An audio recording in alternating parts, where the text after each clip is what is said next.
All right, welcome back to this series. We're setting captives free in this darkness into light. And this topic, we're going to talk about workaholism. It is one that plagues our culture, and men suffer greatly from it. It's a constant struggle in my own life. Many years ago, don't ask me how this happened. It was entirely from the Holy Spirit. I've never done anything like it before and never since. But I actually wrote a video on this very topic, and this is for good men. I mean, men who are trying to do right by their families. I want to show you a little video clip here called "The Door, the Power of Presence."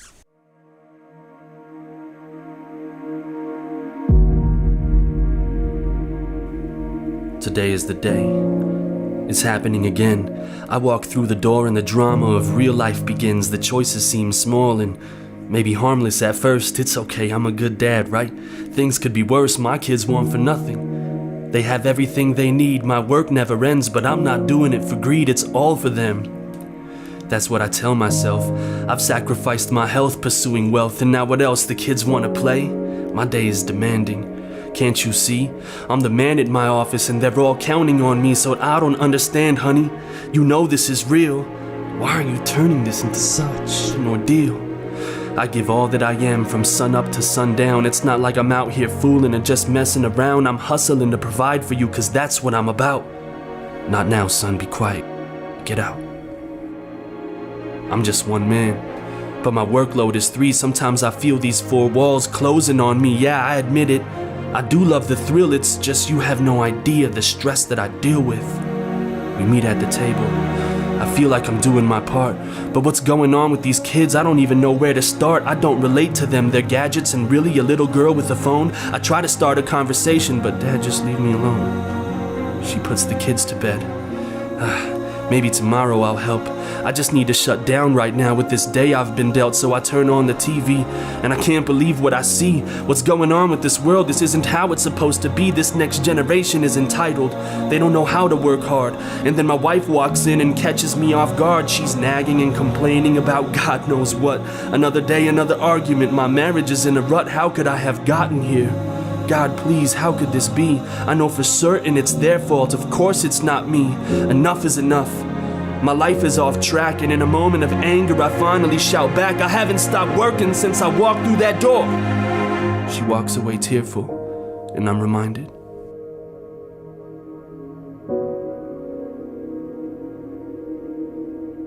For rich or for poor, she was my best friend.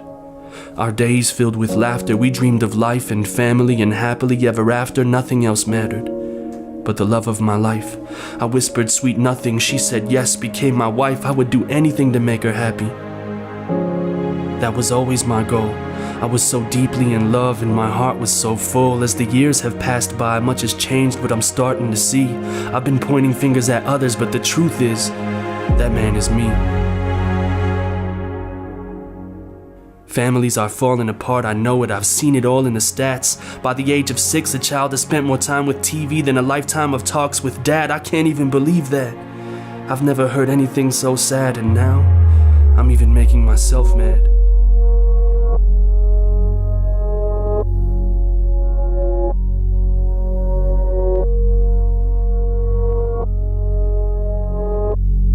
Quality time is not enough. They need quantity too. I've gotta make a change right now. It's way overdue. Renew my promise to be true to my family and bring joy to my home. To walk through that door and not leave them alone. My son just wants to play ball. He's been dreaming about it all day. He's not being annoying. He just wants daddy to play. And my little princess, she's growing. She needs dad in her life. Don't blink now, Pops. Pretty soon she'll be another man's wife. If it's true girls marry guys like their dads, then I've got to bless her by being the kind of man that she deserves and nothing lesser. I've got to make a change to be a source of love, peace, and joy. It's me they need.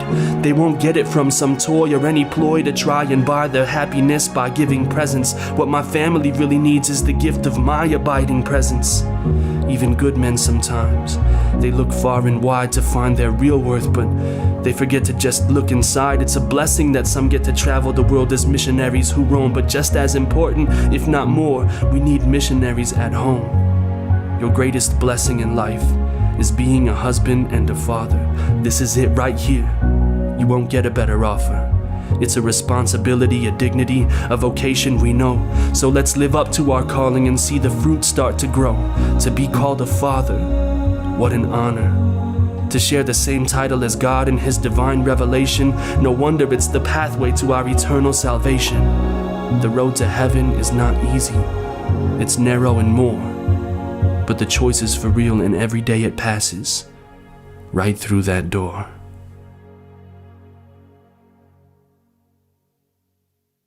Wow, Mark, that's a profound video. I mean, it's a struggle that all of us have as men. We want to be providers. We feel that need to be financial providers, but we also have to be spiritual providers. And it's funny because when I see that video, profound as it is, I think of another story. One of my spiritual buddies had emailed it to me one day, very profound, and I want to share it with the men right now.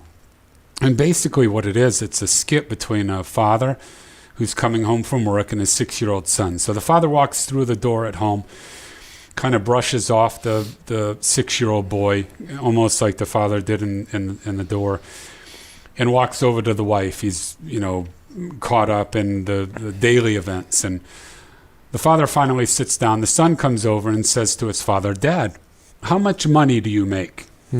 So the father, after a long day of work, he has his 6-year-old son planted in front of him now, asking him how much money he made.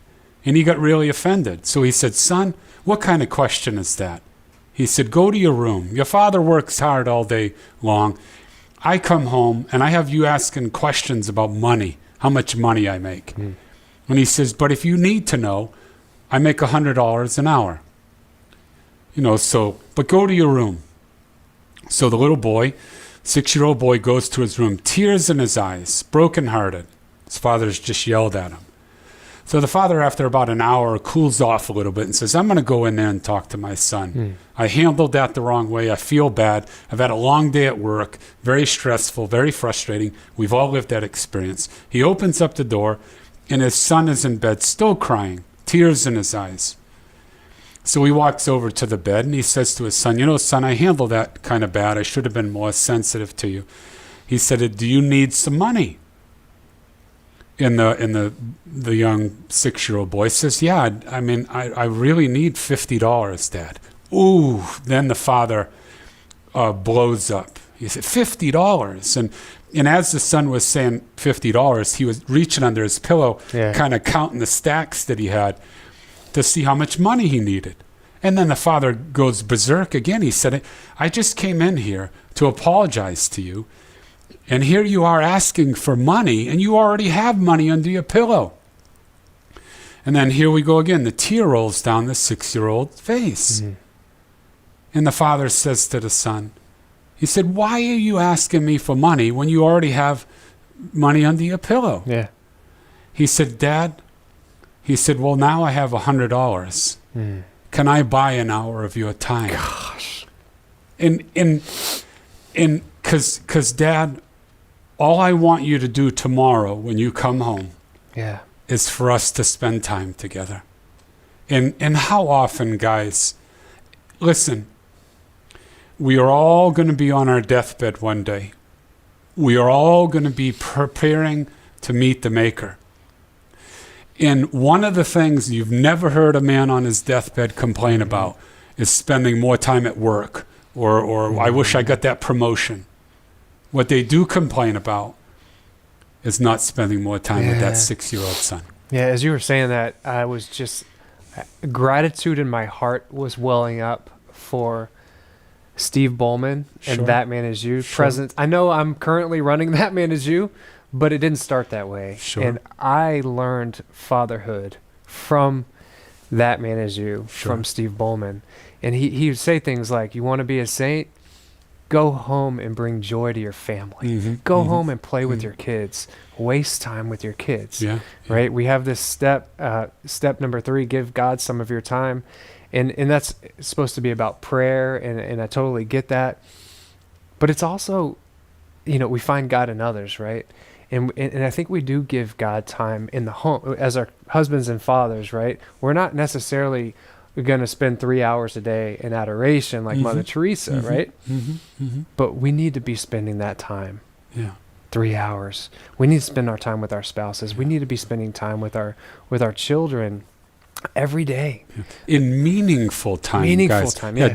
Don't be the person when your wife's talking at you, you're looking through her because you're worried about that problem at work. Yeah. Or when your daughter or son comes up to you and they're sharing something with you, they can tell when you're not paying attention. Yeah. And I've done this countless times, and I need to continue to improve on it.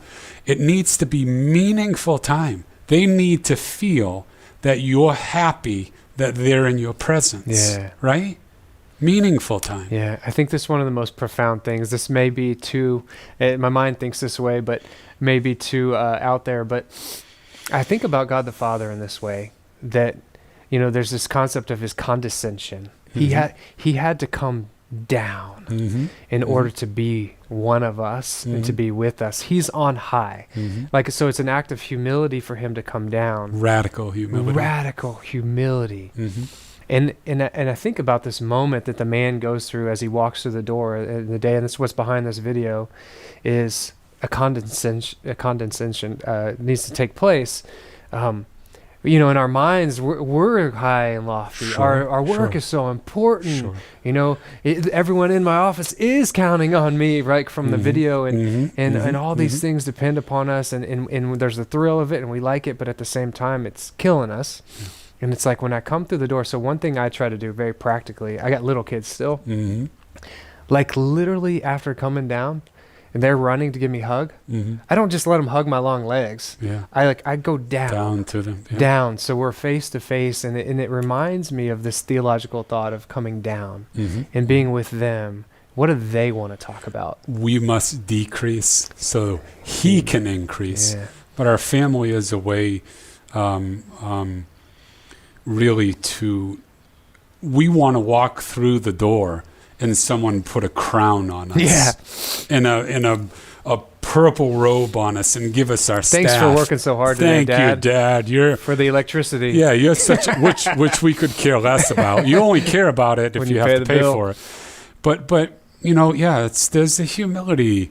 There's masculinity, guys, is not being feminine, okay? It's uniting your humility with your masculinity. Yeah. The greatest people on earth are those that are just wonderfully powerful people and have positions of power, but they're humble too. Yeah. One of the best phrases, and I cling to this phrase with masculinity, you have strength to serve. Sure. How hard is it to serve? Sure. And that's what your strength is for. God gives us his strength as men in order to serve and to be the least of his people, even in the context of our family. As we lead, that's what a servant leader is, like Christ.